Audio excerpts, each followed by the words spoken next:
ممالک جنہوں نے یہاں شرکت کرنی تھی SCO کے اجلاس میں، ان کی جانب سے درخواستیں وصول ہوئیں کہ آپ یہ احتجاج نہ کیجیے 15 کو۔ اب یہ وہ ممالک ہیں جن کے ساتھ ہمارا حکومت میں قریبی تعلق رہا ہے، ہم ان کو پاکستان کا خیر خواہ سمجھتے ہیں، آئندہ بھی ہم سمجھتے ہیں کہ اس ملک کی حقیقی حکومت عمران خان صاحب کے تحت PTI کی حکومت ہوگی۔ ہم نے ان لوگوں سے، ان ریاستوں سے آئندہ بھی معاملہ رکھنا ہے۔ ان کی درخواست کو ہم بیک جنبش قلم مسترد نہیں کر سکتے تھے، یہ بھی ایک واقعہ تھا جس کو ہم نے سامنے رکھا۔ میں اس ملک کا ایک کچھ اچھا بھلا وکیل تھا، میں واپس چلا جاؤں گا، کروڑوں کی وکالت ہے، گولف کورس ہے، وہ زندگی تو ہم جی سکتے ہیں۔ کیا ضرورت ہے ہم سب کو، شائستہ بیٹھی ہیں، صاحبزادہ صاحب بیٹھے ہیں، ہم سب اگر چاہیں تو آنکھیں بند کر کے سر جھکا سکتے ہیں، جی حضوری تو ہم سب کر سکتے ہیں، ہم سب سینیٹر بھی بن جائیں گے۔ 3 اکتوبر کو آخری ان سے ملاقات ہوئی اور یہ کہا گیا کہ اب 19 اکتوبر سے پہلے ان سے ملاقات نہیں ہوگی۔ وقفہ تاریکی میں ڈوبا ہوا، نہ ان کی صحت کے حوالے سے کچھ بتایا جائے گا، نہ کسی اور حوالے سے ان سے کوئی ملاقات ہوگی، نہ وکلاء کی، نہ سیاسی رفقا کی، نہ خاندان کی۔ 8 اکتوبر کو ان سے ایک میٹنگ طے تھی، جو جیل مینول کے تحت ایک حق تھا خاندان کا ان سے ملنے کا، ایک قاعدہ ہے جو ان کے فیصلے بھی ہیں بالخصوص عمران خان صاحب کے حوالے سے کہ ان کی ملاقاتوں پہ قدغن نہیں ہوگی۔ 8 کو وہ نہیں مل پاتے، ان کی میٹنگ جو طے شدہ تھی اس کو منسوخ کر دیا جاتا ہے۔ ان کی ایک ہمشیرہ جو آزاد ہیں اب بھی، باقی 2 تو جیل میں ہیں جن کو ناحق گرفتار کیا گیا، وہ آتی ہیں اسلام آباد، میں ان کی طرف سے ایک پٹیشن دائر کرتا ہوں، وہ ہائی کورٹ میں لگتی ہے۔ ہم یہ استدعا کرتے ہیں کہ انسانی رویوں کے تحت آپ ایک ہمشیرہ کو یا ایک ایسے ڈاکٹر کو جس پہ انہیں اعتماد ہے خان صاحب کو اور ان کے خاندان کو، ان کو 20 منٹ کے لیے صرف ملنے دیجیے خان صاحب کو، تاکہ جو کروڑوں لوگ پاکستان میں اس وقت تشویش میں مبتلا ہیں ان کی تشویش ختم کی جا سکے۔ عدالت نے بدقسمتی سے ہماری درخواست رد کی۔ میں پورا دن اس دن عدالت میں بیٹھا، 4 بجے ہمیں بتایا گیا، 9 بجے صبح ہماری جو استدعا تھی وہ سنی گئی کہ ہمیں قابل غور نہیں سمجھا گیا ہماری استدعا کو۔ ہم آئے باہر، ہماری پولیٹیکل کمیٹی نے ایک ہنگامی اجلاس کیا، اس میں ہم نے یہ فیصلہ کیا کہ اب ہمیں احتجاج کرنا ہے، ہم قانونی راستہ اپنا چکے، کوئی اور آگے ہمیں راستہ نظر نہیں آتا، ہم عمران خان صاحب کو 16 دن ان کے رحم و کرم پر نہیں چھوڑ سکتے۔ ہم سب تشویش میں مبتلا تھے، خان صاحب کے حوالے سے، ان کی صحت کے حوالے سے، ان کی فکر تھی ہمیں۔ تو ہم نے یہ فیصلہ کیا 11 تاریخ کی شام کہ ہم 15 تاریخ کو اسلام آباد میں ایک احتجاج کریں گے۔ اب اس کے بعد کیا ہوا، بہت سوال اٹھے ہیں، میں سمجھتا ہوں ہمیں جواب دینا چاہیے ان سوالات کا۔ ایک بیانیہ ہے سوشل میڈیا پہ، یوٹیوب پہ، وہ قائم کیا گیا، ہم پہ غداری کا الزام لگایا گیا، ہم پہ بزدلی کا الزام لگایا گیا۔ تو اب میں سمجھتا ہوں ضروری ہے کہ ان تمام الزامات کو دیکھا جائے، کس حد تک ان الزامات میں صداقت ہے اور کس حد تک معاملہ کچھ اور تھا۔ ہوا اس طرح سے، اب میں آپ سے عرض کرتا ہوں بطور سیکرٹری جنرل، جب 11 تاریخ کی شام یہ فیصلہ ہو گیا کہ 15 کو ہم نے آنا ہے اسلام آباد اپنا احتجاج ریکارڈ کرنے، پرامن احتجاج ریکارڈ کرنے، ہم نے کبھی توڑ پھوڑ نہیں کی۔ خان صاحب کی پوری سیاست اس چیز کی گواہ ہے کہ ہم نے تخریب کی سیاست نہیں کی۔ سڑک پہ آنا ہمارا بنیادی حق ہے، اس حق کو اب اس رجیم نے اس دور میں ایک جرم سمجھ لیا گیا ہے، اور یہ بڑے بڑے مجمع برپا ہوتے تھے، لوگ سڑکوں پر مارچ کرتے تھے، احتجاج کرتے تھے، نعرے لگاتے تھے، یہ کب سے جرم ہو گیا؟ یہ ایک بنیادی انسانی حق ہے احتجاج۔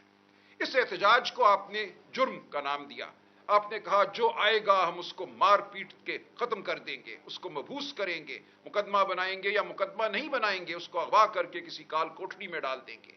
آج انتظار پنجھوتا کہاں ہے؟ آج 9واں دن ہے، انتظار پنجھوتا کا کچھ پتہ نہیں، اس کے خلاف نہ کوئی مقدمہ ہے، نہ اسے کسی عدالت میں پیش کیا گیا۔ تو یہ ہے وہ صورتحال جس سے ہم دوچار تھے۔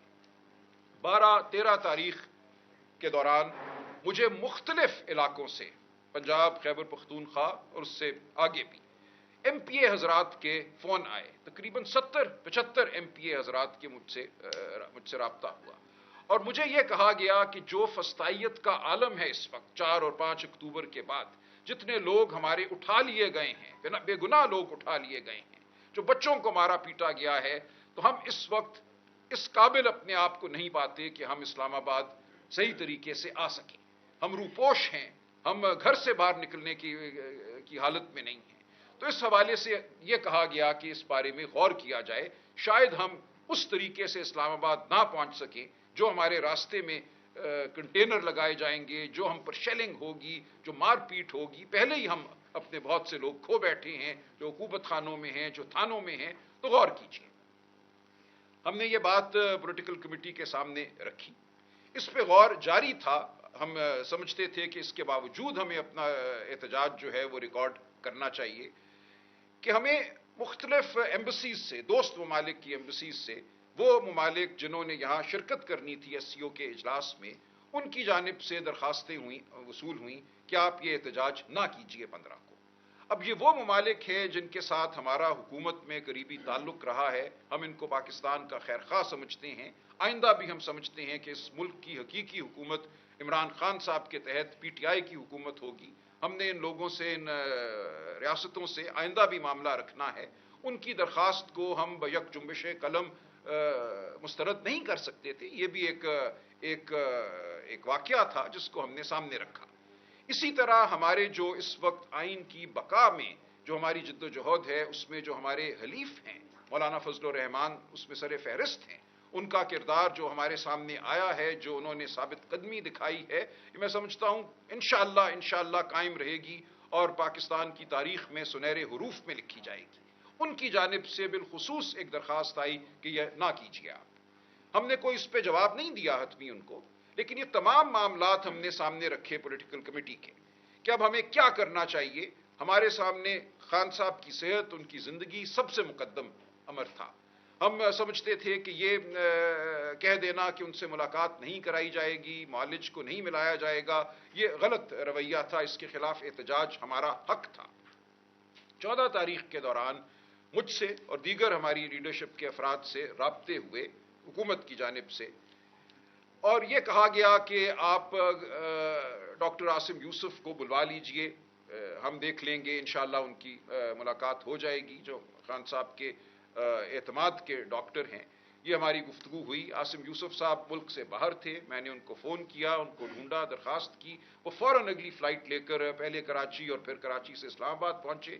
14 تاریخ کی دوپہر وہ اسلام آباد آ گئے تھے, اور ہمیں یہ امید دلائی گئی, تقریباً یقین دلایا گیا کہ ان کی ملاقات میں کوئی کباہت نہیں ہے. وہ ایک پروفیشنل ڈاکٹر نہیں دیں گے, کوئی سیاسی میسج خان صاحب کا وہ نہیں لے کر آئیں گے. وہ صرف ان کی صحت کے حوالے سے جو بھی معائنہ کریں گے وہ ایک میڈیکل رپورٹ دیں گے. تو ہم اس امر کو بھی ہم نے سامنے رکھا کہ یہ بات ممکن ہے کہ یہ ہو جائے, اور ہمیں کسی حد تک انسانیت کی بنیاد پر یہ امید تھی, یقین تو میں نہیں کہوں گا, امید تھی, قوی امید تھی کہ ان کو ملنے دیا جائے گا.